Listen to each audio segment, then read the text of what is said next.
Blog Talk Radio. I saw a cloud today. I watched it change its shape into a dinosaur, a whale, a mermaid, and a plane. The mermaid was pregnant, and then it turned into a Doberman, and the Doberman just turned back into the sky. Then I saw a real plane flying awfully low, man, dropping toxic chemicals all over my town. It says to help us, but they're just trying to hold us down and try and take away our clouds and replace them with their own. Crop dust in downtown, they say it's the ozone, but they don't care about your home. They're just trying out new ways of population control. We're young and we're bold. We can throw away their laws and replace them with our own. And the story will be told about the group of young adults who overthrew the throne, shone a light on just how bright this world can surely shine. Utopia works conceptually, but even in reality, to overthrow the state, we all gotta be in the right state of mind. I saw a bird today, I watched it fly away, and in my heart I knew I had to do the same. This town's really done to me, the streets fell rotten to me, and I still can't stand those goddamn fucking flames. But they're only flying now, someday they'll be bombing town. They already started a secret chemical war. They've taken all we had and still want more. The sky is saturated with rain, I swear I'm not insane. It's going to pour, it's going to pour. So don't you use no phone, because the government can bug anybody's home. So don't walk the streets alone, because they might steal you in the night without your family being told.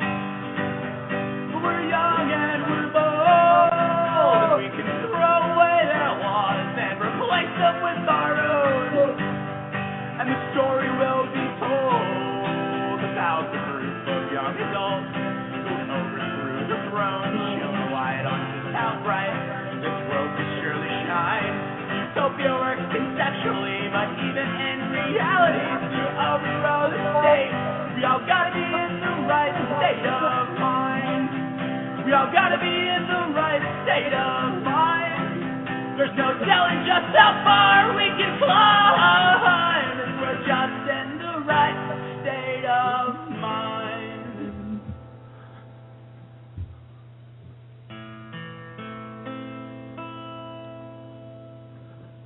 Thank you, everyone, for tuning in once again to Universal Truth Evolution on blogtalkradio.com.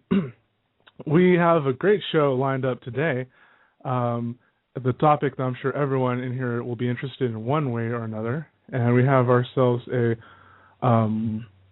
expert on the subject of magic. And we're talking real magic here. We're not necessarily talking the card game.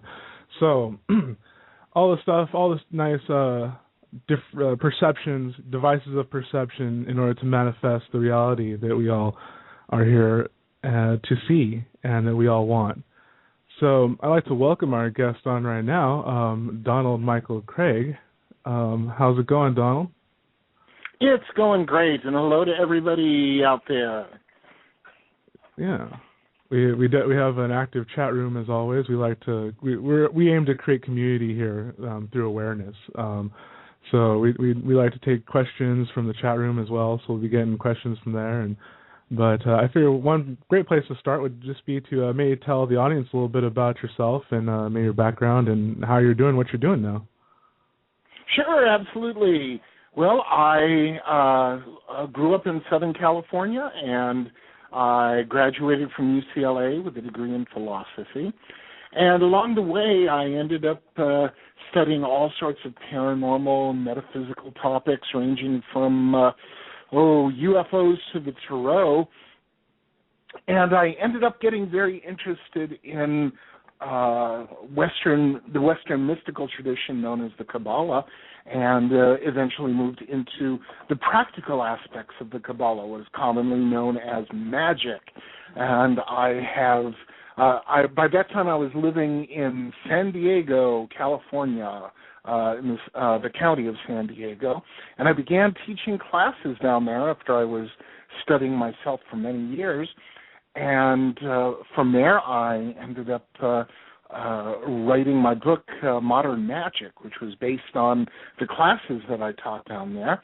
And that has enabled me to literally travel all over the world, and I'm just really excited about it. Modern Magic has just gone into its third edition with about 40% new material. It's completely rewritten, new art, new drawings, new graphics. It's got new introduction, 4 new forewords. It's got new, just basically everything, even a new chapter on the way I see magic heading for the future. So I'm very excited about that, and I just got back from a tour of Northern California where I was talking on a variety of topics and promoting my book in San Francisco and Nevada City, and that's my story in a nutshell. Huh. Very cool, very cool. I think, especially in this day and age, we have so many more awareness concerning our own intrinsic power that touches upon understanding of things like sacred geometry, which gets into like the Kabbalah, obviously.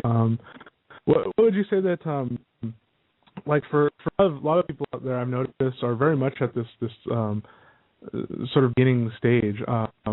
What would you say is like a place, or how about with your books, when you write them, are you writing them for people that in mind who just make it curious, or is it just something that like anyone can kind of jump into, or yeah? Well, one of the problems that I have noticed with a lot of books on magic is that they tend to be either very simplistic or, quite honestly, rather pompous. They're written. Some of the books on magic are written from the point of view of someone being, I know everything, and if you're lucky, I will lower myself to share with you the secrets of the universe that I know. Ha ha. And I take a different attitude. Yeah. What I try and do is present my writings in a way that anybody can understand them. However, that doesn't mean that I write down to people. I begin by assuming that people are intelligent, but simply don't know a topic. So I approach people as being intelligent and write to them rather than down at them or up toward them. I just have the attitude of, hey, I learned this stuff and I'd like to share it with you. I'd rather walk by your side than be seen as someone standing above you or below you. Mm-hmm. And I think I was very fortunate in that, that attitude ended up being the right way it needed to approach it at the right time. And as a result, Modern Magic has become the most popular book of its kind that's ever been published. Cool, very cool. I mean, I can't appreciate that enough, really. That the perspective that you're bringing to what you're sharing. Well, I was actually born a lucid dreamer and started teaching myself. And one thing I tell everyone when they come to me is I don't believe in levels, only one. And yeah, you do get that, like you're saying, there's the attitude in these fields of study where it's like, I am the superior one. Everything is, all the knowledge of the universe is open to me and me alone. And now I bestow a little peace upon you after a few bucks.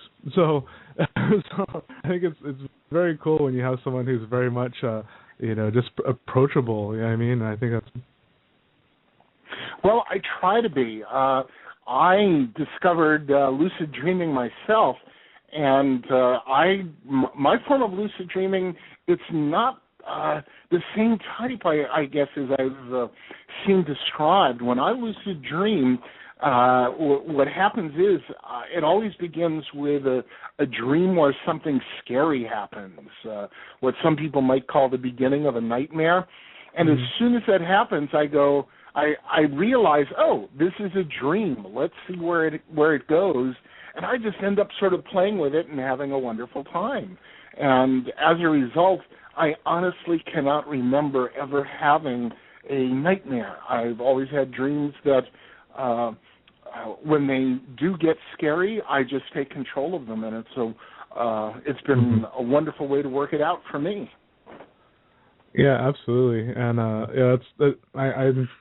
know what you mean about the usual description of lucid dream. I think a lot of people synonymize that with indulging one's fantasies, and not knowing that there's so much more to it. And actually, on that subject, how do you find that the dream realm interacts with this one in your studies and your research and experience? How do you find that the two realms relate? Oh, I think that they're very important, and I think that the point that you made, the idea of, it's just a fantasy or something like that, is very important, and let me explain what I mean by that. The thing that most people consider to be a fantasy world or an imaginary world is not just something that we invent in our mind and that has no reality.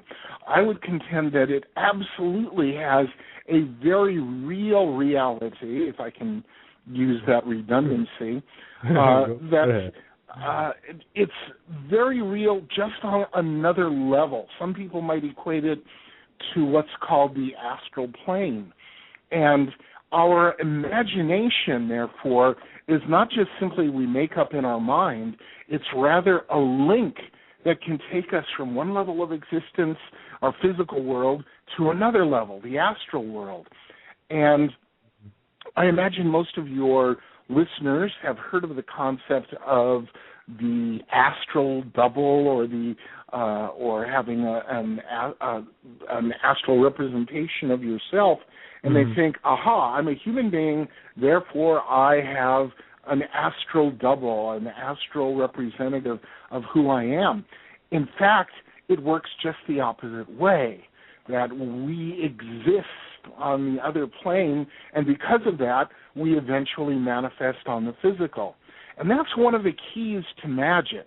What we can create on the astral plane, often with the help of our imagination, must eventually manifest on the physical plane. So therefore, our imaginations, our fantasies, when we understand that they can work and help us access the astral plane where things exist before they manifest on the physical, becomes very important. Of course, people would say, well, if that's true, how come something that I don't imagine just simply comes to pass? And in fact, a lot of the people who have heard of the law of attraction have made this mistake.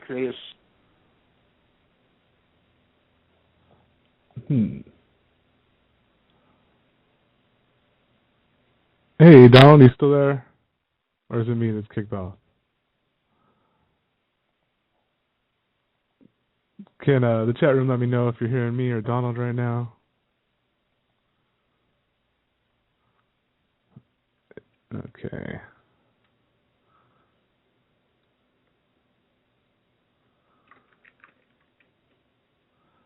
Hello. Hello, chat room. Are you guys reading me out there? Okay, great. These guys got me. All right. Well, Donald, we seem to have lost you here. That's interesting. Okay, he's showing up on my switchboard, but unfortunately we have no audio with our esteemed guest Donald here. So let me try a couple of things here. And interesting. Well, I'm sure at one point we'll figure this out. So I hope everyone's enjoying this so far. Okay, let's see. We got another. Okay, here we go. Hello. Hello. Hey, how's it going? Hey, Okay, this is Don again. I'm sorry we got disconnected. I don't know what happened. Yeah, the Blog Talk is buggy, and it happens more often than not, unfortunately. But so thanks for calling back. So. Sure. Well, I apologize. I was just getting into the middle of a wonderful rant. And yeah, I know. I was all into it. I'm just like, oh man. I'm going to assume that where I got cut off with was the idea that everything that is physical first exists on the astral plane, and that in order to make something manifest, it has to be first created on the physical plane. Obviously, some people think of some things before they can build it. If you wanted to build a car, first you had to plan it out and think of what it was. You got to say, well, we need the four wheels, we need the engine, slap it together, and we have a car. So you think about something, create it in your mind, use your imagination, if you will, and then you make it manifest. And a lot of people will say, well, if lucid dreaming and visualizing is all that's needed to make something appear on the astral plane, then how come we don't have everything that we want? The reason for that is that we have to do work for it. We have to actually go out and manifest what it is that we want. And this is one of the problems with the so-called law of attraction that some people miss. They just think, well, if I just sit and think about $1 million, I will get it. That's not it at all. The concept is that by focusing on it, you can harness all your forces, mental, physical, spiritual, emotional, and practical, in order to make what you want come to pass. By the way, the book, The Secret, wasn't the first one to announce that. If you want to go back earlier, one of the classic books on the subject was Think and Grow Rich by Napoleon Hill. And the other aspect is this. The other reason why people don't get what they want, what they dream about, what they fantasize, what they imagine. And the reason is that magic takes place 24/7. It's going on all day long. So if you spend 5 minutes imagining yourself wealthy, that's wonderful. But if you spend the rest of the day going, I wish I had more money, I've got too big of a bill collection here, they're foreclosing on me, I need a better job, and you're complaining, well, you're doing all this magical work, this imagination work, creating poverty. And what often happens is people will look at the results of spending 5 minutes imagining, working magic, if you will, to create wealth, and then ignore the 5 hours that they spent imagining poverty, and they say, well, magic, I guess, doesn't work. In fact, it worked perfectly. You just didn't know what you were doing. That's so true, and that's a good point that you made about like how you spend 5 minutes in meditation, say, going, I'm bringing into focus what I want, but then the rest of the day you're like, man, my life sucks. Oh crap, this is bullshit. It's like, yeah, I don't think people realize how much more they manifest against themselves in that sense. That was a great point. Well, unfortunately, it's quite true, and I see it over and over. A lot of people think they're very, very spiritual because they spent 5 minutes in the morning meditating, or 20 minutes, or half an hour doing yoga. And I want to say, that's fantastic. I think that's incredible that you do that work and other spiritual work, but what about the rest of the day? And that's not unique to New Age and magically oriented people. There is a tradition which is called the Sunday morning Christian, which is the guy who goes to church Sunday morning and professes all sorts of wonderful things, and then he spends the rest of the week cheating, lying, and doing everything he can to be just the opposite of the archetype of what a good Christian should be. Yeah, it's so true, and it's interesting that you brought up the perspective of this reality is manifested from that astral. And that's another thing that I don't hear most people often share either. They don't, like how they don't we're not told, shall we say, that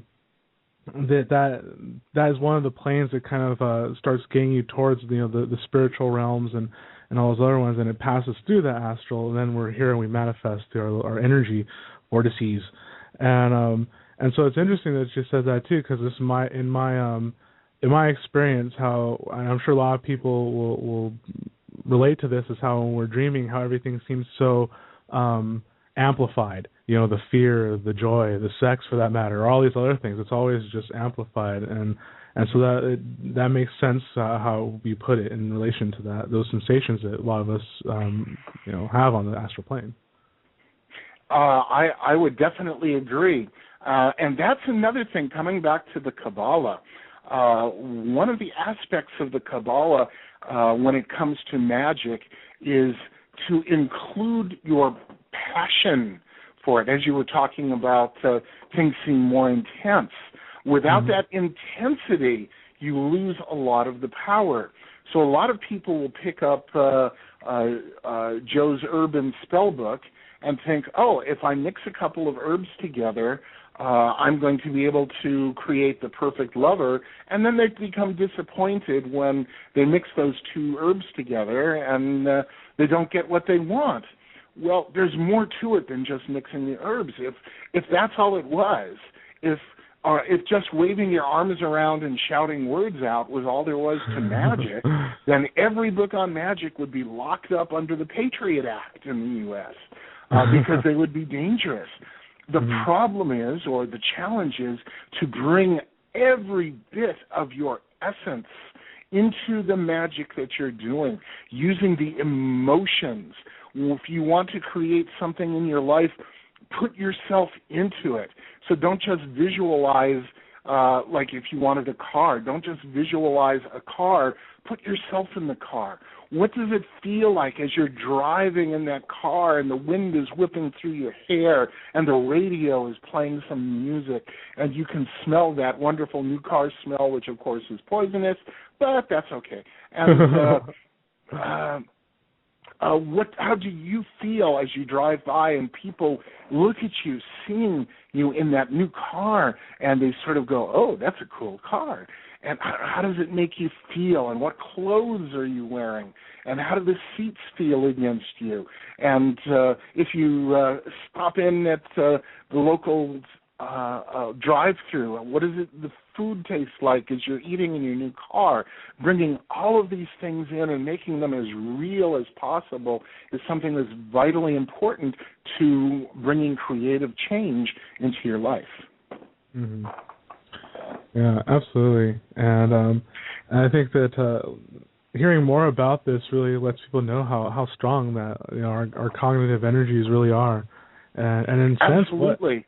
Yeah, and then how I'm sure you know too how a lot of people rationalize away their own intuition and psychic hits as something else, but that's in fact what they are. So. Yes, I just got back from giving some workshops in Northern California, and one of the points that I kept making is exactly along that line. People wonder about their intuition and their imagination, and one of the things that I point out is that if you do some magic and you get your desired result once, well, that could be chance. If you get your result a couple of times as a result of doing magic, well, that could be coincidence. But when you do rituals to obtain your goal perhaps 10 times, and out of that 10 times you're successful 8 or 9 or even 10 times, that's no longer chance or coincidence. That's magic. Mm-hmm. And that's what can be done.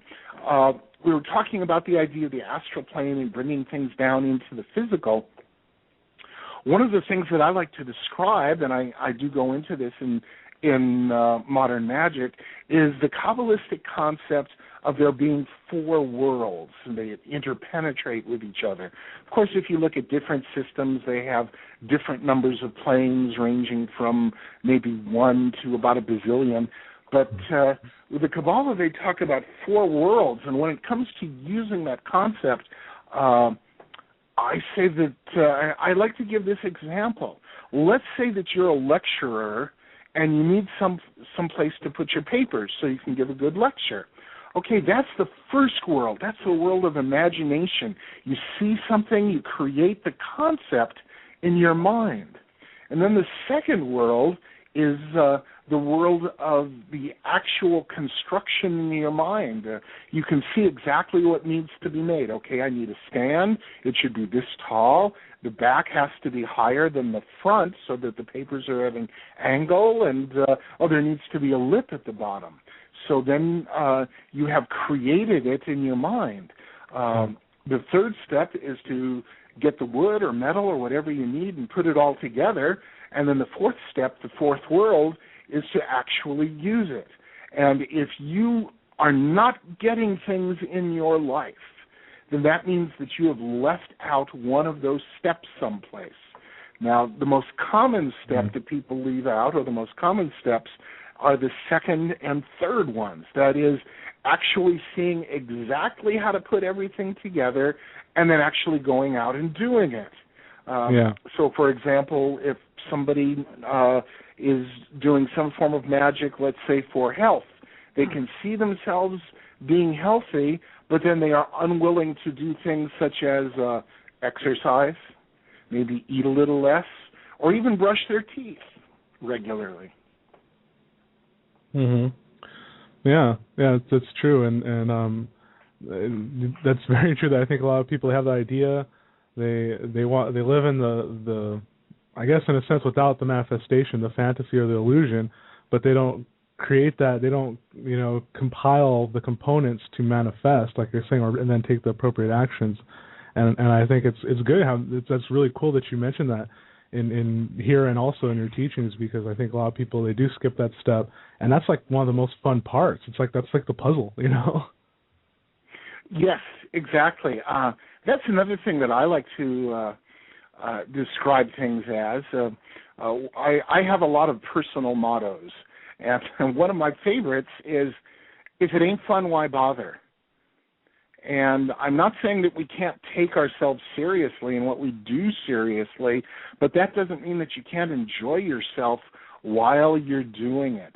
So I think it's important to also think of type of magical and spiritual work as being enjoyable and fun, not work and hard work, but rather it's something that's pleasant. Exactly, and that's why I would say is think of life as the coolest movie you can imagine, and you're the character, you're the main character, so make it the coolest movie, your coolest movie you can. And that sounds good to me.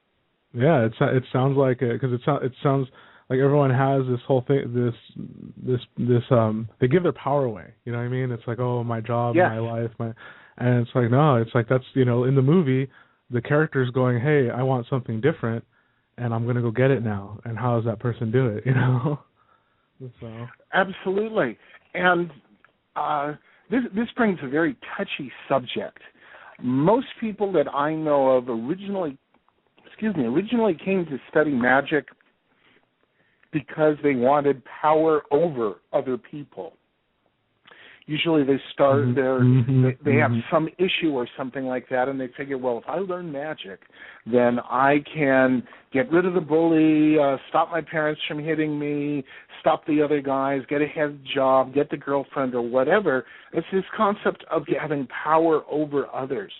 But the truth of the matter is that the longer you practice magic, and if you stay with it, you discover that the real secret of magic is power over yourself.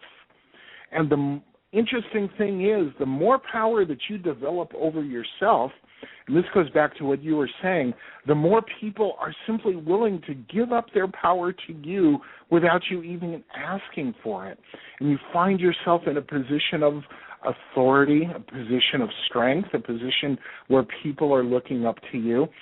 And one of the ways that I like to describe this is that if you've been practicing for a while, practicing magical rituals and the like, what you'll find is that people will notice that there's a change in you, but they won't be able to relate to it. So they'll say, Have you lost some weight when you haven't? Or are you doing your hair differently when you haven't? Is this new clothes you're wearing even though they're old? It's because that's the only way they can relate to the changes that they sense in you. And if you practice rituals regularly, you'll find that more and more people will do that. Oh yeah. That's a very keen observation there. That once again isn't voiced very often. So this is cool. Because like how a lot of people do. Once again, they that it's kind of interesting because that works twofold. Not only does that show the manifestation powers, which I'm sure a lot of people have experienced this even in a day, one time maybe because they just felt better or something. And then on the other side of the interpretation of that energy, how most people don't even realize that they're picking up that energetic shift, and how that energetic shift turns into a physical manifestation. It's very cool. Exactly. Yeah, and one of the techniques, shall we say, that I know that you're very well versed in is NLP. Do you find that that's effective for using on oneself too? Oh, absolutely. It's been very powerful for me. For those people who don't know, that's a study called Neuro-Linguistic Programming, or NLP. And NLP basically is a system, or I should say a set of techniques for enhancing communication. That is, communication between yourself and others, and also between your conscious mind and your unconscious mind. And what I have found is that through my study and practice of the NLP techniques, I have been able to see what other people are doing, so to speak, when they're trying to manipulate me, and then I found out that they can't manipulate me. I'm free to choose whatever it is I want to do rather than letting them manipulate me into doing what they want me to do. And in fact, because I've learned how to use them, the techniques, if I want people to change the way they're behaving, just by using a few simple words, it's possible to get them to reconsider their actions. Let me give you an example. My girlfriend, now my fiance, was going through periods of a lot of stress, and she was not having much success in dealing with it. Well, she was going regularly to a psychologist, and I asked her, is your psychologist giving you any tips or techniques on how to work with stress? And she said, no, she should be. And I just said, that's interesting. Well, she immediately went back to her psychologist and started asking about techniques for dealing with stress.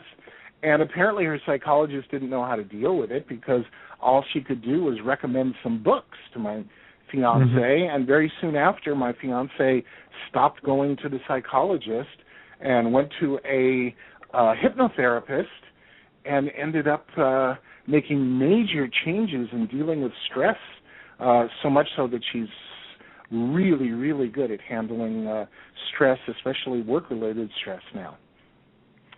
Very cool. Very cool. Yeah, she's even giving, or has in the past even given seminars on how to deal with stress. And a lot of that is as a result of her personal work. And all I did was sort of nudge her in the right direction.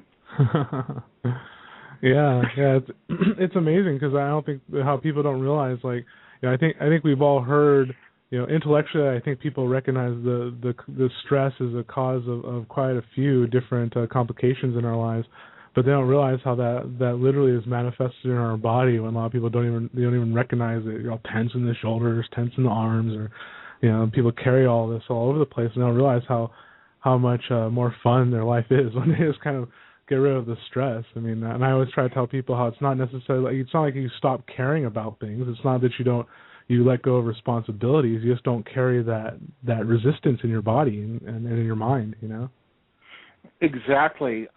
Stress can also be heavily responsible for people catching various colds and flus, can be responsible for in part for heart disease and a variety of very real physical ailments.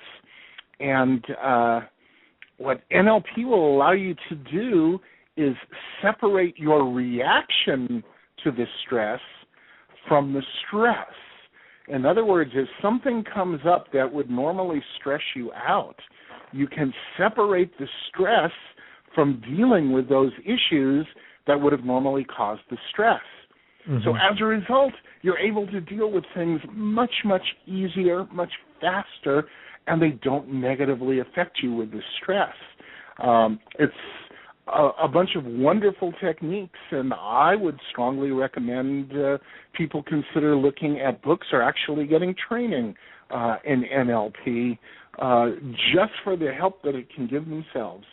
And no, I'm not certified to teach NLP, so I'm not trying to pat myself on the back and say, come train with me. Yeah, I hear you. Because I'm in the same boat as you. I'm not certified in NLP either, but I found that was one of the techniques that I was naturally inclined to, just understanding things through the dream realm, and that's one of the techniques I actually help. I introduce in dream induction by integrating the world, so to speak, in a positive way. So yeah, I totally recognize. Yeah, that's great, and it points out another thing about NLP. There are some people out there who will tell you that NLP is something brand new and fantastic. NLP is nothing new.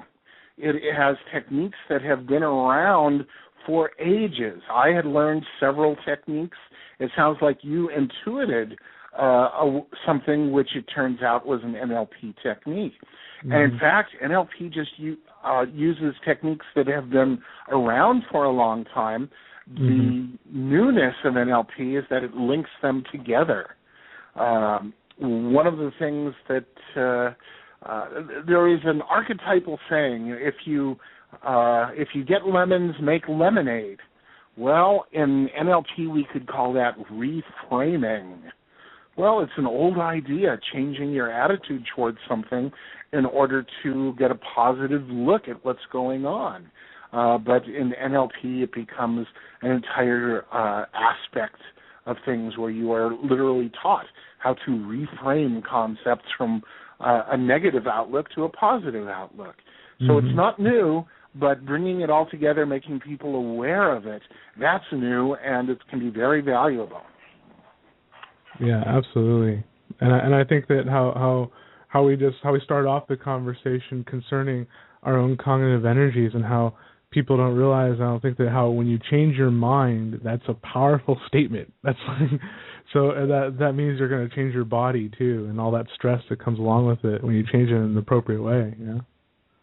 Oh, that's very true. One of the examples that I give in my classes on the linking of the mental and the physical is this one. What I tell people to do is, and if people are at home or in the privacy of their office, they could try this, is very simple.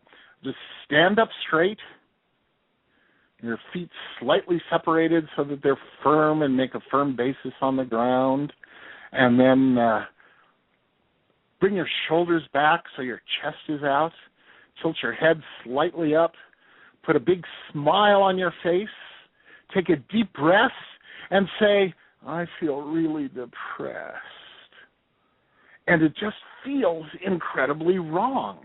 And that's because our body language does not match what we are consciously stating. So if we can match those two, we can become happier, more productive, and more capable. And the thing is, the more they are unmatched, the more problems we have in our lives, especially communicating with other people. If you say something to one person and later they do the opposite, why was that?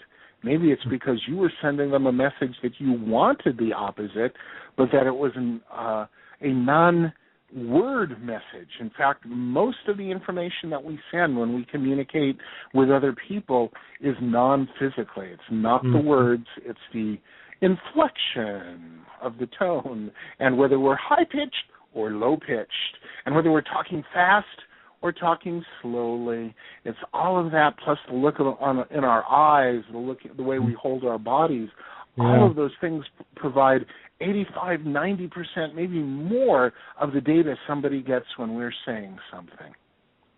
Absolutely. And I think that how, in terms of energetic context, because obviously we both love to look into the realm of energy, and how that those body gesture, that body position, dictates the flow of blood to any given portion of the body, which then affects the field, that's being produced by all the iron moving polarized in your body. And so it's like that all of this works into everything, and that's all part of why are you standing there? Well, that's because my mind says I'm supposed to stand this way when I'm in this company.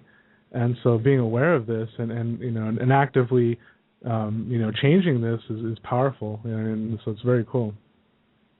Absolutely. One of the definitions of magic that was created by Aleister Crowley was magic is the art and science of causing change to occur in conformity with your will. Now, that would mean if my will was to close the door and then I went over and closed the door, that I'd be doing something magical. Now, most people don't think of that as magical, but Crowley does say that any willed act is a magical act. And to approach everything you do on a conscious level as being magical can be very powerful. But in my own definition of magic, I say that magic is the art and science of causing change to occur in conformity with will by means not currently understood by Western science. And people come up and say, well, wait a second, what do you mean not understood? When are they going to understand it? And I say, in response to that, in the entire history of mankind, we have found that there are only 4 forces in the universe. There are gravity, electromagnetism, the weak forces of the atom, which is what holds the electrons to the nucleus, and the strong forces of the atom, which hold together the parts of the nucleus. And that's why when a nuclear bomb goes off, which releases the energy that's in those strong forces, it is so incredibly powerful. Now, of those 4 forces, the only 4 forces in the universe, 2 of them, the weak and strong forces of the atom, have not been known and have not been fully understood except in the last 100 years. And we're still working on the strong forces. So is it not possible that maybe there are forces that we do not currently understand? And I would say that indeed there are such forces, and one of them is the skills and the ideas that lie behind magic. Yeah, absolutely. And I think that, and I like that perspective of bringing the term magic into one's normal lexicon, because it brings in the concept of wonder. And I think that's what has really been missing in this current age is wonder. You have everyone kind of lulled into a state of apathy because they think they know everything, So yeah, I agree. I like the concept of wonder and bringing back our ideas of amazement at the universe and how beautiful and incredible it is. And to me, magic is just a part of that. Yeah.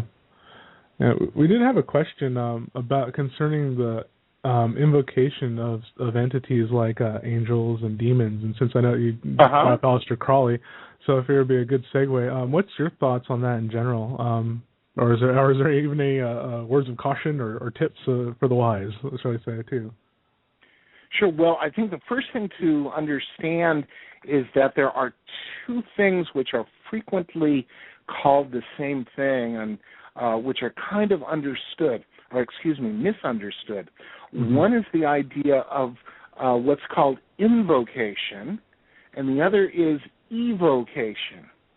Invocation means bringing something into you. It would be like channeling, for example, invoking a spirit, invoking an archangel or something like that.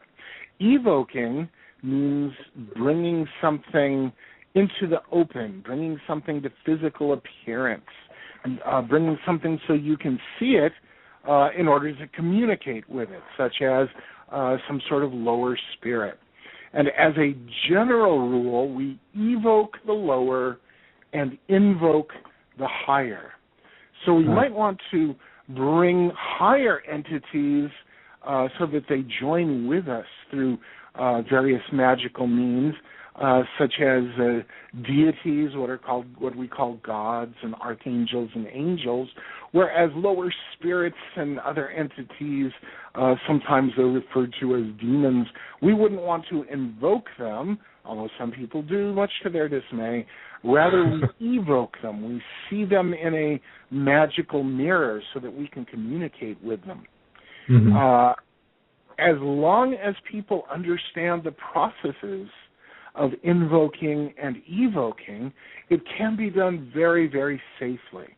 And I think it's much easier to do and safer to do evocations because you create a safe space and make sure that the spirit you're evoking appears outside of your safe space. Mm-hmm. Invocations take a little more work. At least I believe they do. They require you to really establish a safe boundary and make sure that your safe boundary is indeed quite safe before you allow your consciousness to be taken over by a higher entity. And if you get enough practice preparing for that, making sure that your magical area is well guarded and safe, that should be no problem either. So the bottom line is those are not the types of things that I would suggest a person simply pick up a book and start doing. I would mm-hmm. suggest that they spend a few months practicing basic magical techniques before trying either an evocation or an invocation. Cool. Yeah, that's definitely a subject that actually, as of late, has been kind of hot button in terms of some of these various entities on different realms.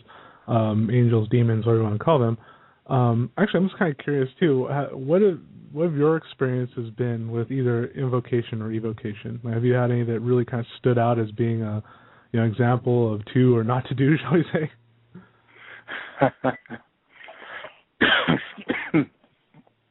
Excuse me.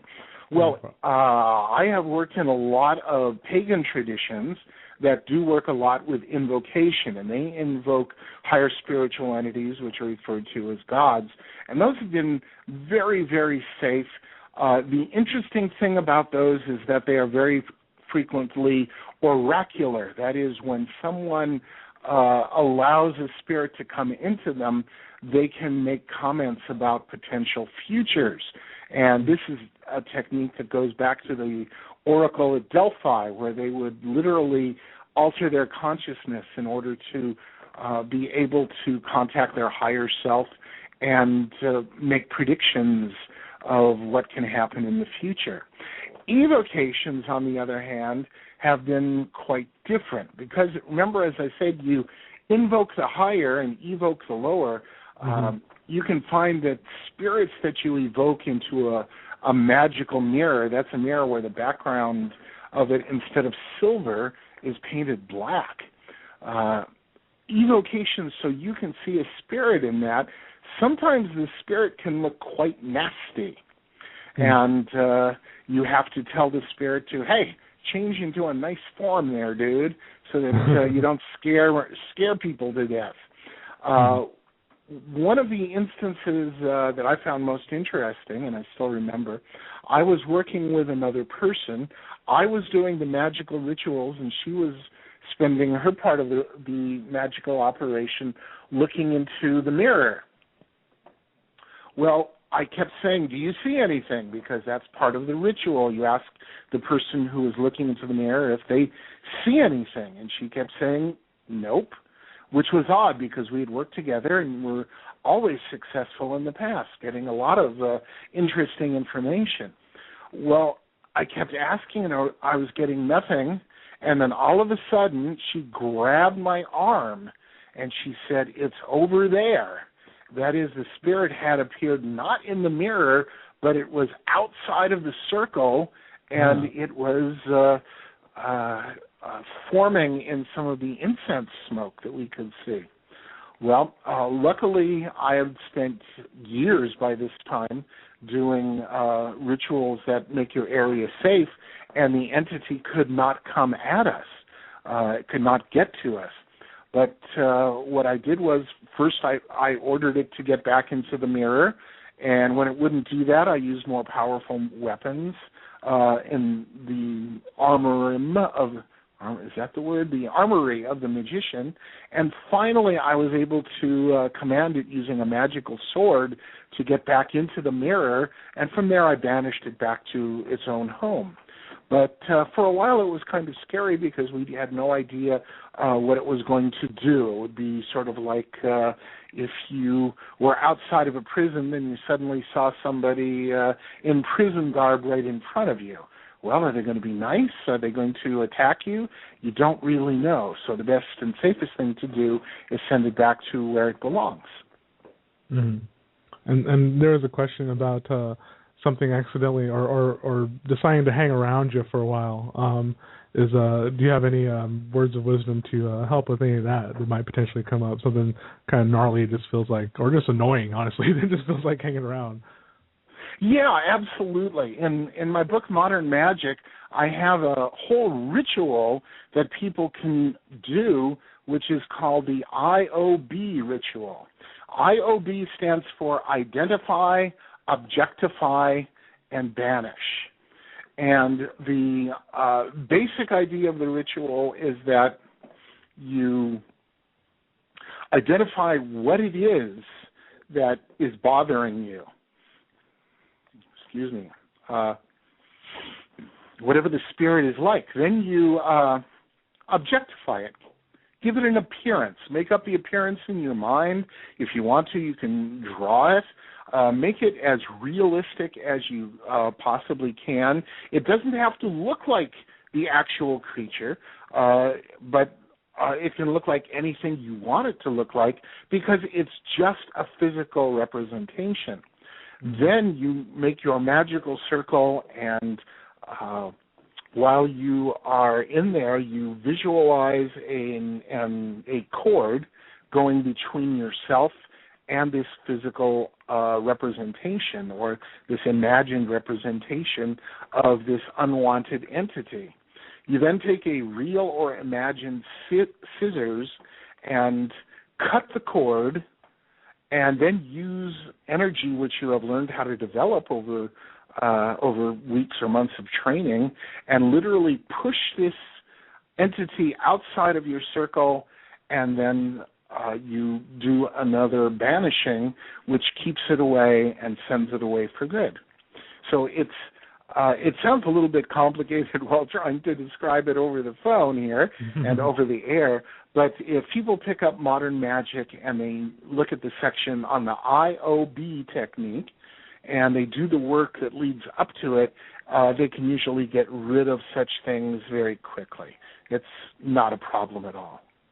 Yeah, and I like your device there about identifying, objectifying, and and that, because that's it's part of that ritual. Like I said, I think that once people get familiar with the ritual itself, how I'm sure as you are well aware that how there's many different ways one can banish something gnarly from them.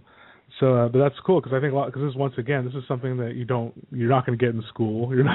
Most people don't talk about on the radio either. So it's very important, I think, that people realize that, because I'm sure you ran into this too, how a lot of people have like crap following them anyways. They don't even know it because of what they're doing. So. Yes, however, there is one other thing which I should point out.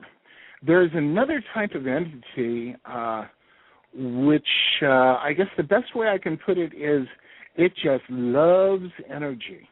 Mm-hmm. I refer to them as this type of entity as a little nasty. Little because they really can't do anything to harm you. Mm-hmm. They just like the energy that you have, the energy that's within you, perhaps the energy that you create when you are doing magical rituals. They love the energy and want to be around it. And the more you do magical work, the more they become apparent to you. And the example that I like to give is some things that happened to me. The first time I experienced them, I was sitting, this was a long time ago, sitting in front of the TV, sort of relaxed, and we had a very ugly shag carpet that was sort of white and brown and black, and all of a sudden a huge serpent sort of rose out of the carpet and then went back down into it. And I went, whoa, that's kind of interesting. And I started examining what was going on, and it was simply that these entities, which, as I said, can't harm you, they're attracted to the energy that's around you, and they like to be around it. And it's simply that as a result of the ritual work that I was doing, I became aware of them. So it's not that they're not there now, it's that you become aware of them. And if you continue doing rituals that are made to clear your area, what are of unwanted energies, what are called banishing rituals, that usually pushes them away far enough so they no longer become part of your normal awareness. Another time before I became alert to all of this, I was talking to a young woman at a party. Okay, I was trying to pick her up. And all of a sudden I heard somebody call my name, and I said, yes, hello, and I as I was turning around, and I said, yes, hello to a nice philodendron. So some spirit had called my name, and I made a total fool of myself talking to a bush. And when I turned around, this lovely young lady looked at me and just said, well, gotta go. So more than anything, they can be a little bit frustrating, but they can't harm you. That's why I use the expression little nasties. Yeah, that's. I'm glad you talked about that too, because I think that, I think people don't realize too that it's not so much the actions that we do are the problem. It's just we're not aware of the energetic ramifications, because we send out these signals that these entities go, ooh, I don't mind getting me a little of that, and exactly, and they'll do what they can to help perpetuate it, too. But as you said, it's usually just really annoying. It's not like it's mind control thing or anything. But so it's very good to be aware of those things. Exactly. And on that level, you can also take it as kind of humorous too. Oh yeah, absolutely. Yeah, they're like the the friends you're outgrowing, because they're too attached to whatever that instance is. And so. Yes, and that is a challenge faced by a lot of people who get into magic. Sometimes as you grow and your friends don't, you just end up growing apart. And it's sad to say, but sometimes you have to give up friends you've had for a long time, not because they've done anything bad or you've done anything bad, but simply because you're growing in different directions. And if you try and hold on to the friendship, sometimes that can cause more problems than letting it go. So So if you find that you are having difficulties with old friends, examine what's going on, and it may be that you've evolved in a way that they have not, and it's better just to let them go now so that later on in the future when you see them, you can still be friendly instead of bringing up angers that you developed over the years. Yeah, absolutely. And that's a good point, too, because I think that I know I've experienced this in different degrees of, and like you said, it's like a lot of these friends that I maybe don't talk to anymore or not as much anymore, it's not like we got mad at each other or anything bad happened. It's just like, they're going this way, I'm going that way, and we're still cool. But yeah, like how you said, if you try to hold on to or try to force things, try to keep things the way they were, that's when stuff can get pretty bad. And it works. And it works the same way with these kind of energetic entities too. If you're not realizing you're feeding back into the energy that you're trying to move out of, it's like you create problems. Yeah, there was a fun movie, not a great movie, but a fun movie starring Cyndi Lauper, and it was called Vibes. Oh, I remember that one actually. She plays a psychic.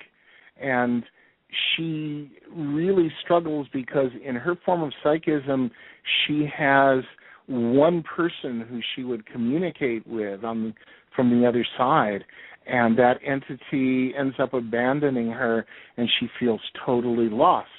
But she had to evolve and ended up getting a new and highly unexpected new chief channel, who was supposed to help her, but you're left wondering if he'll help her at all. Yeah. I do remember that movie. It's you're right. It's a fun movie. It's not good. It's not a great movie, but it's a fun movie. And exactly. That's true. And yeah, you see that a lot too. People who have been developing their intuitive skills, they'll get very attached to either like one entity that they feel they're channeling or one technique that they're using. But then it's like there's always more to it, and life always throws us these interesting predicaments that make us evolve.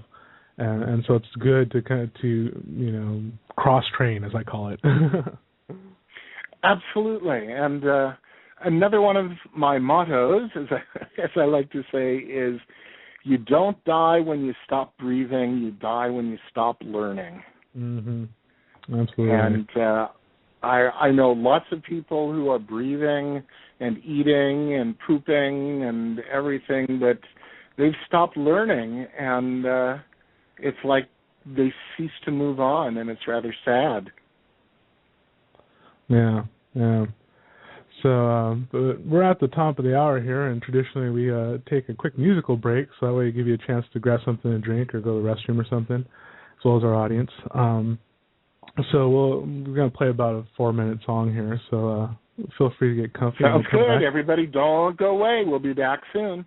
Oh, yeah, we've got a lot more coolness to talk about here. So bringing everyone a new song this time. This is actually from a tabla master named Alok Dutta, who actually taught people like Danny Carey from Tool, Pat Maslowato from King Crimson, Stuart Copeland from the Police, and a whole bunch more.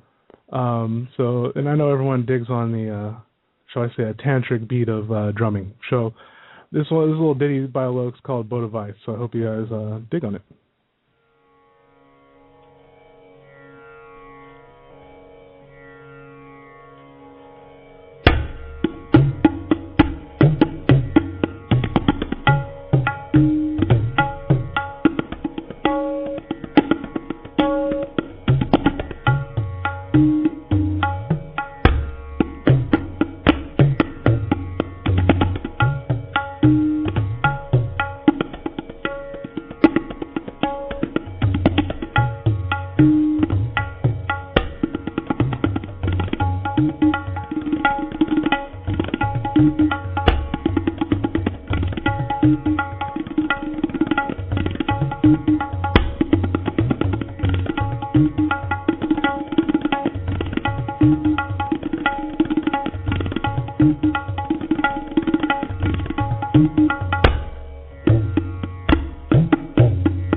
Thank you, everyone, for hanging with us again for our second hour here on Universal Truth Evolution on Blog Talk Radio.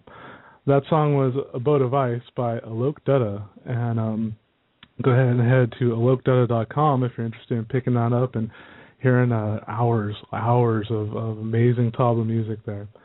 And speaking of amazing things, we have an amazing subject today, with the topic of magic and how amazingly every day it is, although we may dismiss it sometimes.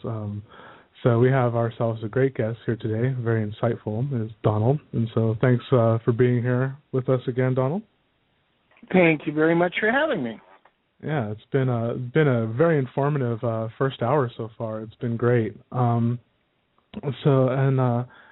I've noticed that there's obviously been this theme of kind of like helping to empower and awaken everyone to their own ability of manifestation, as well as to alleviate stress within themselves. And I think how that whole, it's almost like a philosophy ingrained in society right now by the mass programming of you have to be worried about your money, you have to be worried about your looks, you have to be worried about what people think. And so I think like how are some of these how would you apply some of these techniques to help someone kind of free themselves? I mean, we talked a little about the NLP side, but is there anything else that you can maybe mention that could help shift people's paradigm into that more magical one, shall we say? Absolutely. I've got one which I think applies very nicely to our situation today, which is one that concerns finances and money. Seems like everybody is in need today. One of the reasons that people have difficulty imagining themselves being in financial better situation, getting better finances, getting better home, is what I call the slice of pie phenomena. That is, there's only so much money and wealth in the world, and each person is awarded, if you will, their particular slice. Now, if you make your slice bigger, everybody else's slice, or at least one other person's slice, gets smaller, and it would be so nasty to force someone else to get a smaller piece. I mean, as a spiritual person, how can you conscience yourself doing something that would actually hurt someone, that would make their situation become even worse than yours. And what I suggest is look at it from a different point of view, that your slice doesn't get wider, but it gets bigger from the center to the circumference of the pie. That is, your pie slice actually makes the entire pie bigger. And the more that you bring into your life, the more energy, the more love, the more money that you bring into your life, the more money, energy, love there is for everyone. So by doing magic in order to bring more of what you want into your life, you are actually helping everyone else. So I don't believe in the, you have to be poor or else you have to take advantage of people philosophy. I think it's fine to be able to help yourself improve your conditions, because the more you help yourself, the more you're actually helping other people. Yes. I go into a long discussion, both in modern magic and often when I'm giving workshops, about the type of goals to have magically when you are striving to get something, and how to make goals the most alive so you're most likely to get them. And one of them is that I adapt an old technique that's been modernized, which are called SMART goals. SMART is an abbreviation so that it helps you remember the types of things, such as it should be measurable. That is, you have to know that you've achieved something. It should have a time frame, and so forth. But one of the things that I like to add is that when you have a goal, when you have something that you want to achieve, either with magic or without, that it should be ecological. And by that I mean it should be good for you, good for the people around you, and good for the planet. And if you can do that, then there's absolutely no reason, to my mind, why you should not be able to have more than you have right now. Yeah, that's very cool. I love the psychic ethics that you're espousing here. It's beautiful. It's great. I can't agree with it. Thank you. Thank you. Yes, you can find that in my book, Modern Magic, available everywhere. Yes, and feel free to shamelessly plug those products. Yeah, it's like and I do. Good, because good information is worth contributing for, because we do have to play the survival game, unfortunately, here right now. So, and money's part of it, so it helps. Absolutely. And while you're at it, you should look for my other books too, such as I have a book called Tarot and Magic, for those people who are interested in the tarot cards. Even if you've never given a reading in your life, it's a way of using the symbolism on the cards to make changes, or I should say a variety of methods you can use. I also have another book out called Modern Sex Magick, and that's about how you can use the energies raised when you're involved in sensual activity to empower your magical rituals. And finally, I have my first novel recently published. It's called The Resurrection Murders. And that is a real exciting story. It's got all sorts of insights as to what magic really is. It takes place in contemporary Hollywood, California, and there's murders. It's a murder mystery. It's magical. It's got astral battles. It's based on real magical rituals. It has sex, drugs, rock and roll, all of the good things in life. And it's got crazy police officers, wacky fundamentalists, drugged out occultists, sane people, logical and reasonable people, characters who develop, killer smog, massive earthquakes, and a 10,000-year-old demon, too.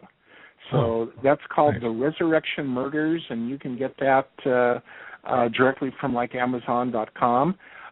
Or you can find out more about any of my books on my website, modernmagick.com, and that's magic with a K, M-A-G-I-C-K, Modern Magick.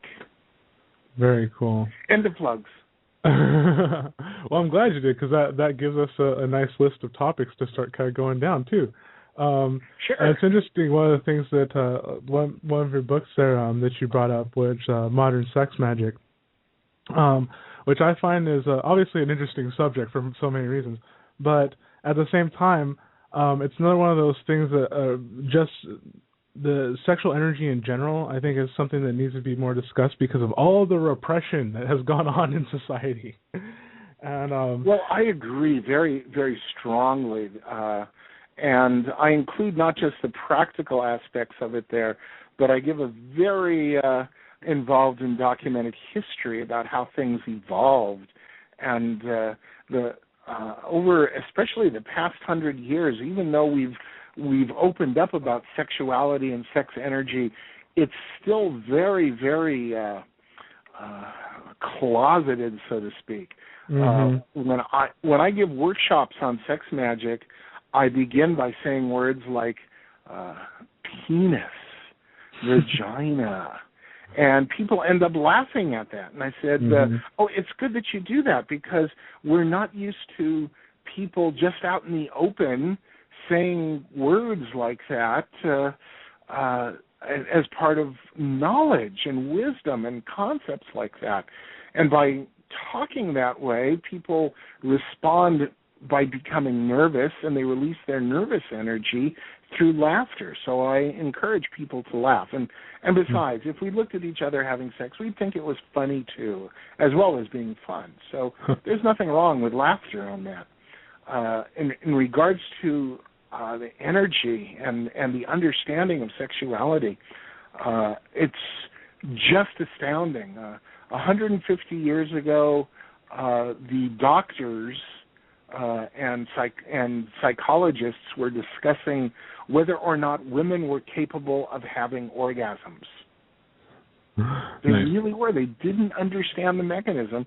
And today, the same, or the descendants of those same doctors and psychologists and psychiatrists are debating whether or not women are capable of ejaculating. Mm-hmm. Meanwhile, the pornography of 150 years ago had women spending, as they would say, all the time, and the porn today often has women, as they say, spurting or gushing all the time.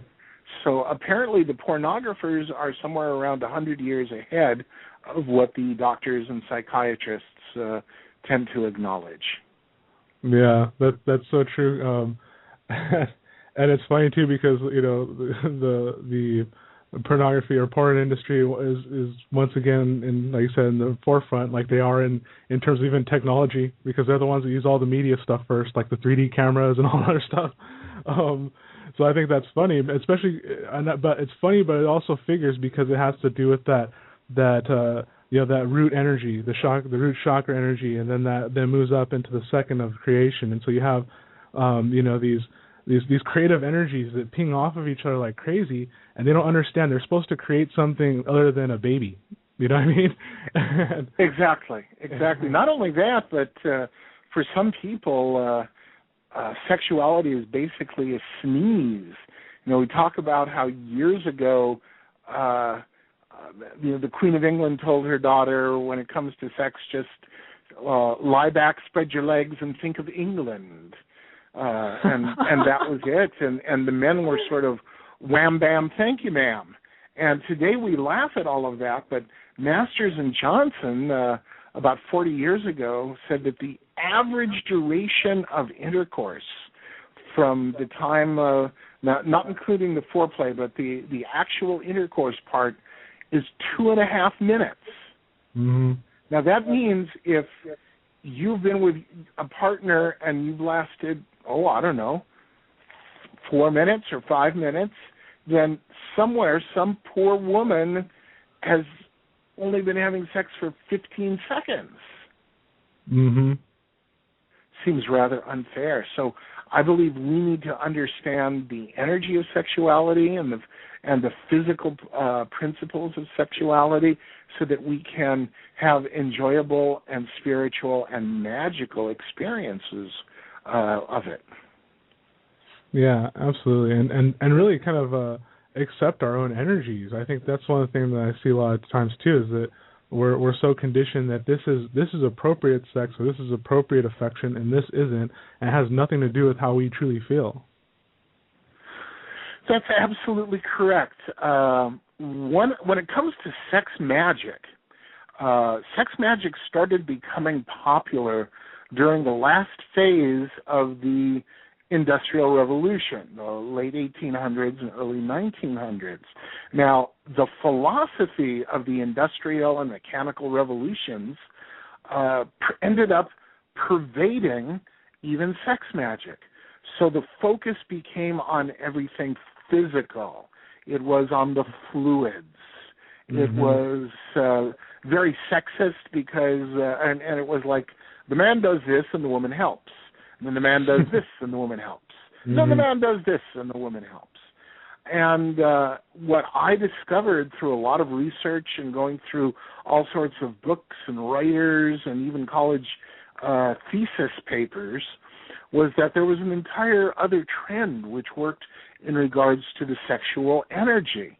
And as soon as you're focusing on the energy, then any sort of fluids becomes of secondary importance, because the fluids are only of value when they're charged with the energy. So why not go to the energy itself? The men no longer have to worry about, will I be able to perform, because it's about passing the energy from person to person. People can do it with partners of the same gender, or they can do it with a spiritual being, because it's just the passing of the energy. And as soon as you turn it to that, sex magic becomes even more powerful and egalitarian. Yeah, that's it's so true, because I think that people don't realize that in terms of energy and sexual energy in particular, how like these exchanges go on all the time. I mean, that's why why do we think that a lot of men go to strip clubs? You know, but it's just wildly kind of broadcast instead of being focused with pure intention, like how I'm assuming you're talking about. And so is this kind of sex magic? Is that kind of essentially the same sort of practice as like tantric sex, or is they kind of meld, or is that part of it, or how does that work? Well, any sort of spiritual sexuality can become sex magic. There is an entire tradition within tantric sexuality which does focus on magical aspects. But Western sex magic and tantric magic are not exactly the same, and I try to keep them separate in in Modern Sex Magic, my book. In tantric magic, the goals primarily are good health and well-being and spiritual evolution. In Western sex magic, the goals tend to be far more physical and practical, using the energy raised to obtain practical goals on our physical plane. So there are some major differences and major differences in approach. I personally enjoy both, but they are different. Gotcha. Yeah, so I see. So the sex magic would actually be, in a sense, sort of using that energy to in order to manifest something in this realm. Is that kind of how it works, or? Precisely. Okay. And it's using those energies, cycling them within yourself or between yourself and partners, in order to increase the amount of energy that can be directed toward magic. Remember, earlier I was talking about the idea that if all you had to do was put a couple of herbs together in some sort of mixing bowl and you'd get a result, if that were true, and it actually works, then every book on magic that described that would be locked up because they would be dangerous. But they generally don't work because they leave out that important part of adding your energy to it. And one of the best ways of raising energy and directing it is through the use of sex magic. In both modern magic and modern sex magic, I point out that energy fields don't increase arithmetically, they increase algebraically. What that means is 1 plus 1 doesn't equal 2, 1 plus 1 equals 3, and 2 plus 2 equals 1 plus 1 equals 2, 1 plus 2 equals 4, 1 plus 4 equals 8, and so forth. So the more people, the more energy, the longer the energy flows, the stronger the energy gets. And that's one of the secrets and one of the reasons why you want to extend the period of sexual excitation in order to get more energy out. Interesting.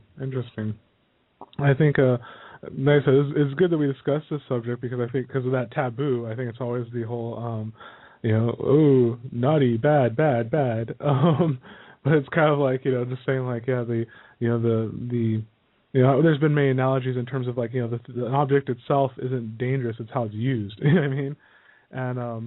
And I think that, or just anything in that context. And so this is cool because I want, it's good that we talk about this in a context that is practical, as well, because there's just so much idealism, I believe, going on in terms of not only just magic in general, but once again, anything to do with sexual energy. So that's cool. And it's interesting. It's interesting that in regards to sexual energy, we have basic concepts about how it should be raised and what should be done, and those concepts are relative to the length of time that humans have been on Earth, have been actually fairly recent. The ideas of monogamy and marriage as a love relationship are only about 600 years ago,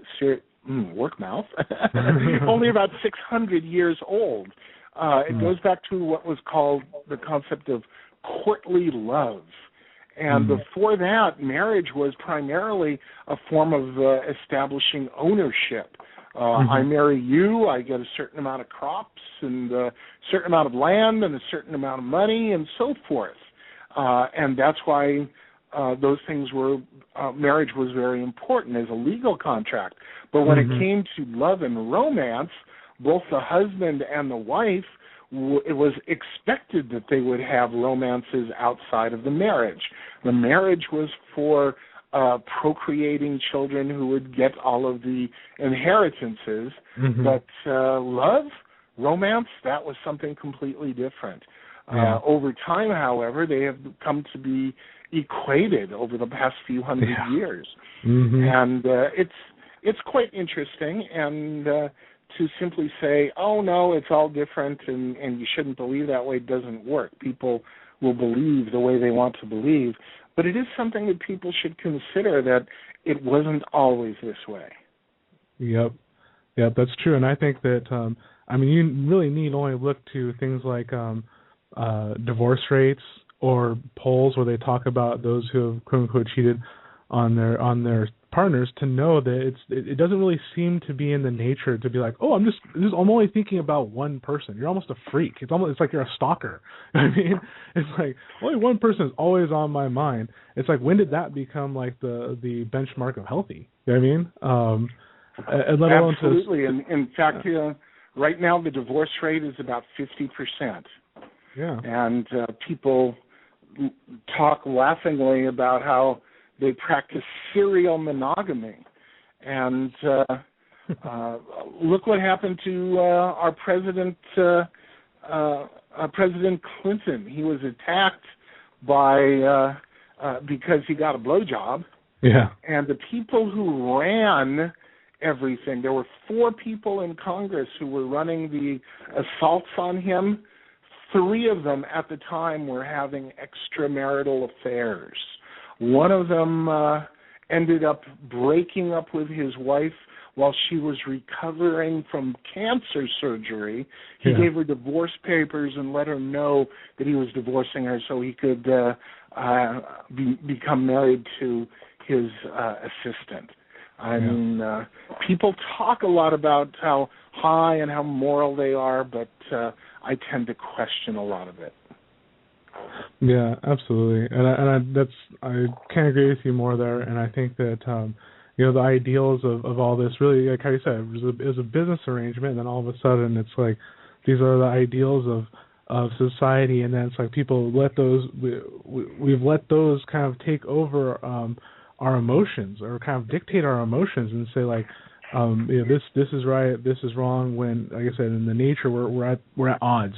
We're at odds, and like you said, that was a good example with Clinton, considering, as we know, a lot of the politicians aren't like faithful people, and so it's very hypocritical. And likewise, I think it was, it was unsaid, obviously, because they couldn't say it. But to me, when that whole thing went off, I mean, you kind of tell. I think Bill and Hillary were kind of like, yeah, oh my God, I can't believe you did that. Wink, wink, nudge, nudge. You know what I mean? It was like, so it also would have been a bigger fallout, you'd think. But because I think like a lot of these, obviously, some of these people in those positions kind of recognize what we're talking about, and I think the whole concept of the traditional marriage, it's all part of that dogmatic mind control, because you trace it back, it goes into the institutions, as you're saying, and it's like, and then you ask, well, why did they do that? Well, to keep track of you and what you got. So and then we've been brainwashed to think, well, now that is the model of romance too somehow, and we see these statistics that just kind of say, no, we need to rethink this. So it's cool we have these conversations like this on the air, and they'll be archived, because it's like, 'cause I think a lot of people get they're not so ready to express these feelings, even though they might have them, because they don't want to be looked at as a freak or something, It's interesting to note that this morality and mentality goes all throughout our society. You may remember an old TV show that was called Three's Company. Oh yeah. And this was supposed to be real racy because it was one guy living with two women. Oh and my the God. implication was, wasn't that special? But when you watch the show, it was all about how they had separate bedrooms. They never did anything with each other. They honored each other. They respected each other. How was that racy at all? They could have been neighbors, and there would have been no difference between that and the regular show. But it sounded like it would be good in shows like 2.5 Men. The people who end up having sex outside of a committed relationship always end up suffering. Yep, that's true. That's so true, and it's just idealism, as we're saying, and how we're talking about manifestation here, and we see what happens when we are manifesting in shall I say incongruent ways. Our soul may want this thing, but then society's saying this. And then our mind's at that constant, tug and pull of like, oh, I want this. Now the rest of the day I'm going to be like, oh no, I feel so horrible about myself for having feelings for someone else besides my spouse. Oh my God, it's like you get these conflicts. Exactly. There's an interesting word which I like, and it's not even in the dictionary yet, but I've seen it used for a couple of years now. The word is compersion, and it's the idea of taking pleasure in seeing the pleasure of another. So, excuse me, for example, if you saw your regular partner getting a great deal of pleasure, say because you gave him or her a new car, you'd feel really good about that. Well, what about if your regular partner was having sex with another person? Shouldn't you feel really good about that too? But we don't tend to do that. And those who do believe that what they're experiencing is called compersion, being able to feel pleasure at seeing their partner have pleasure. Yeah, I'm glad you brought up that word, because that's true, and I think that there is so much hypocrisy, and it stems from possessiveness, it stems from jealousy, and all these things like that, and which comes with entitlement, and all this other stuff, and I think that there's a point made in the chat room here about unless people are honest from the get-go, like these, you have these problems. You know what I mean? If they're not aware of this, or if they're not honest with each other, you have these problems. But meanwhile, it's like, yeah, we have that dual standard of, it's like, okay, because of what we think in terms of, okay, it's okay for the possession, but if there is any goo that gets exchanged with someone, oh, hell's breaking loose then, let me tell you. So. Yeah, exactly. When I lived in Minnesota, I had an absolutely beautiful girlfriend. We were living together, and we went to a party one night, and on the way home, she was very mad at me. And I said, "Why are you mad at me?" And she said, "Didn't you see me flirting with everyone?" And I said, "Yeah." And she said, "Well, why aren't you jealous?" And I said, "Did you have a good time?" She said, "Yeah, I had a good time flirting." And I said, "Well, are you going home with anybody else?" And she said, "No, of course not. I love you. I want to be with you." And I said, "Well, why shouldn't I be happy that you were happy?" And she thought about it and said, "Yeah, absolutely." And oftentimes people don't even bother to think about the idea that if your partner is having pleasure, why shouldn't you find pleasure at that? Now, some people will say, well, what happens if they find someone who they love more than you and want to leave you for them? And I would respond by saying, if your relation is so bad that they are going to be looking for someone else, or just by chance find someone who will allow them to have a better relationship between them than between you and your partner, then your relationship was headed out the door anyway. Yeah, and I think that's a good point, because and also it's like, let's say even hypothetically your relationship is okay, and then this other person comes in, and so now it's like, oh, well, who's going to deny themselves what, and then for what? Because then it's like, if the person who now finds themselves attracted to someone outside their relationship, they have to say, oh, well, now I have to just disregard everything that I'm seeing, and then likewise, if this person says, okay, now I'm going to do this, and now the spouse is like, no, well, doesn't that make that person just insanely selfish? And it leads to a great deal of unhappiness, and it leads to 50% divorce rate. Yep. And a lot of it comes down to being able to communicate accurately and honestly with your partner, and making a nice circle. One of the great ways of developing a skill to be a really good communicator is by studying Neuro-Linguistic Programming. Yes. That's so true. True. Oh, what a segue. All right. That was beautiful. Yeah. No, that's great. Thank you. Yeah, that's what I try to do here too, because I think that, I'm sure you've done other shows obviously and stuff, and how a lot of these shows, they go off on a tangent, but then it's like you don't know how it applies to what you're supposed to be talking about necessarily, and in terms of people who are just getting the information, so it's good to bring it back. See, right there. So that was perfect. Yes, for people who get onto internet forums, that's often known as topic creep. The topic will be one thing, and you look on the third page, and it has absolutely no relationship to the topic at all. Yeah. So that's one of the reasons why here at Universal Truth Evolution, we like to come from a now perspective, because we know how both experiences in the past and potential ones in the future have to do with what's going on now, so we can kind of bring it into like, oh, so how's the books going there, Ronald? So, but yeah, yes,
And the basic idea is that he relates magic to the most modern theories of computers and linguistics and symbols. So, for example, most of the time, most of us consider communication to be a process where I give information to you. And communication really only works if you understand the information that I give to you. Well, he takes it to more of a computer level, that we both have to be speaking the same language, and a great way to do that is to bring all of our ideas and concepts in harmony. So he came up with an idea of something that he calls WWBD, what would Beware do? And Beware is one of the well-known spirits from the Lesser Key of Solomon that a lot of people evoke.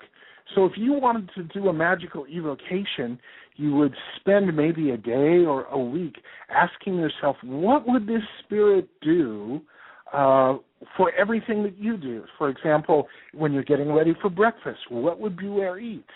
When you come home from work and are watching TV, what would Beware watch? And by becoming completely in tune with this spirit, when you try to communicate with it, it becomes very easy. And this can carry over into other systems or other technologies of magic too. So those are the three new technologies that I think will make a big difference on magic in the future.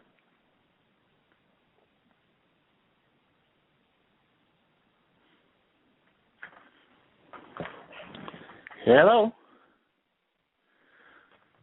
Oh, well, we lost again.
Hello, Donald?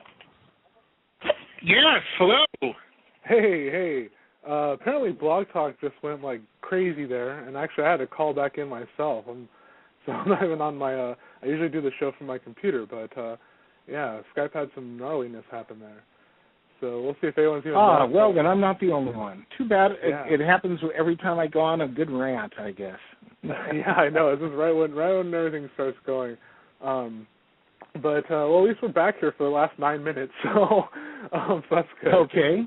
And apparently we didn't lose too many people in the audience, so it seems like everyone is still there. Well, thank you all for staying and understanding. Yeah, I'm not sure if we're even broadcasting, because I was trying to go back and resort everything, and so. But yeah, okay, looks like we are back. Okay, great, awesome. All right. Well, I guess we can just pick back up. I just finished up my thought. What I was saying was that, yeah, I think it's cool that you're sharing your perspective on the subject of relationships, because we don't get any instruction on it usually in any kind of formal way, and then and I think it's cool coming from a male perspective as well, being able to talk about relationships in a non-possessive way. Yeah, I think that's a very important thing. Well, I think a lot of relationships are based more on possession and ownership than on true caring. And I think this gets carried to an extreme when usually a guy has the attitude of, if I can't have her, no one can, and then harm someone. Yeah. And unfortunately, that does happen all too frequently. Yeah, that's so true. And then that works into what we were talking about in terms of the conditioning of what marriage had turned into in relation to like a business setup more than it has to do with any kind of emotional fulfillment or sexual fulfillment, for that matter, So. That's very true. Yeah, so... that's very true. Yeah. I think a lot of people... But, you don't know, so I will start without saying that. I keep trying to stop myself from saying you knows. It's my opinion, however, that a lot of people, probably because they have grown up in that paradigm, are really looking for just that security. And if they find each other and it works for them, I think that's fantastic. I just think that there are a lot of people for whom it's not working, and we shouldn't condemn them for it. Yes, absolutely. I think that also the society on the whole has to have more compassion and acceptance for relationships of other natures. I mean, because as we're seeing, like in the major media, the issue of gay marriage. I think that's the first the first real kind of push into that understanding, is to know that it's the marriage and these arrangements aren't just about what the Bible said or the Torah said, or you know what I mean.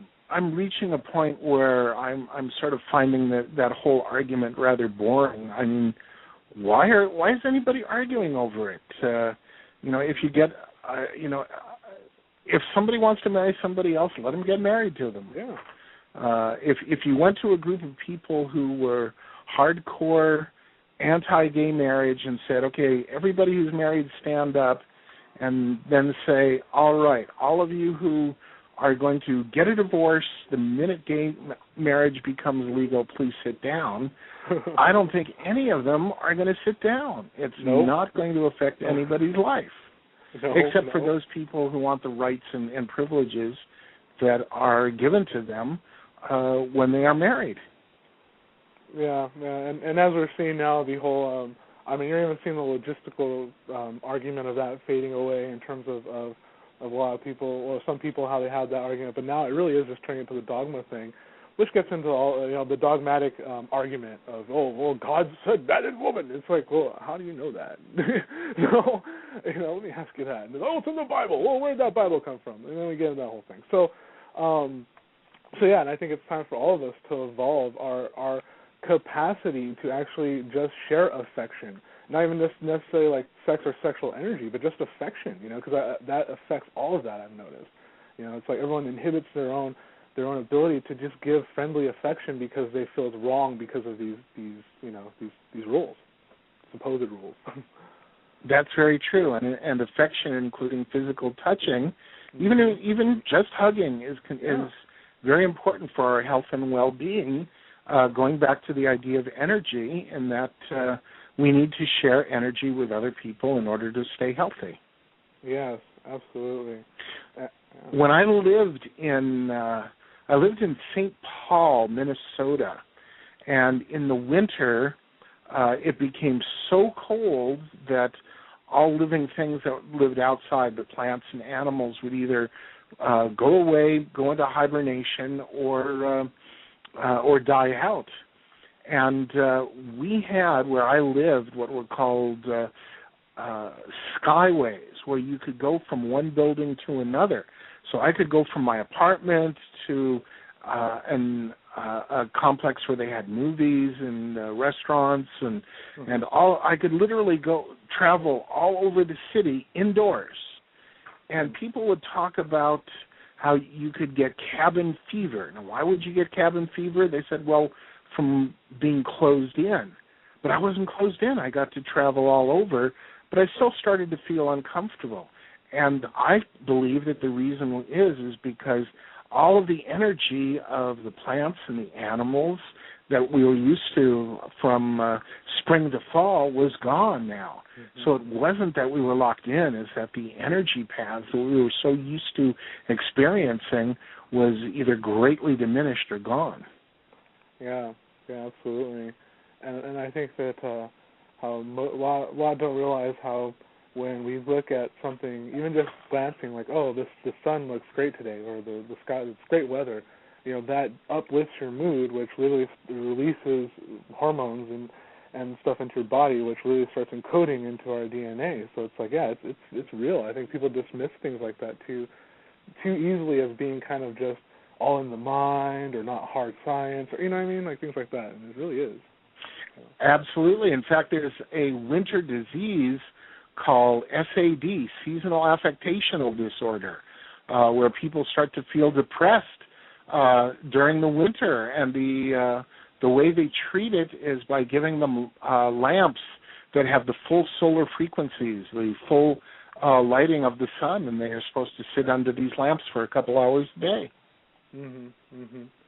Yeah, because and the sunlight, as we know, it triggers a lot of physiological processes too to create vitamin D and all these other important things as well. So absolutely. Yeah.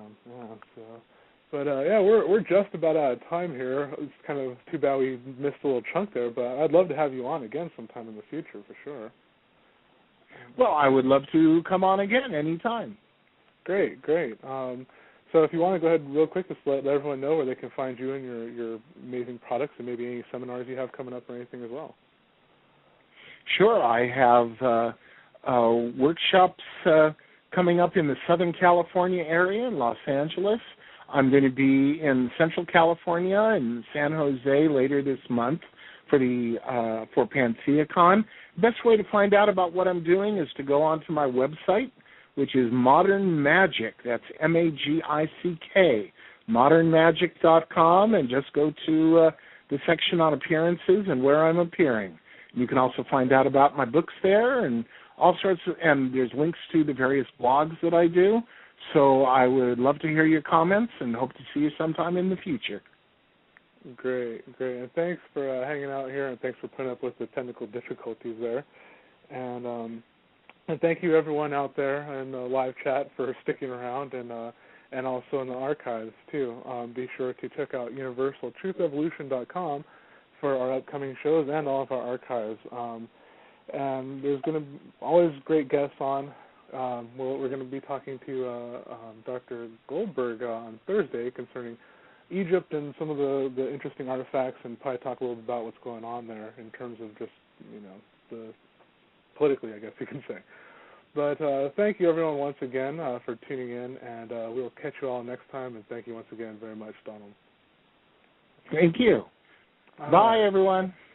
Rockin', everyone. We're going to play one of our favorites here until we get some more music. So those out there who want some music played, let us know. We'd be happy to give you some airtime. So catch everyone next time. Thanks.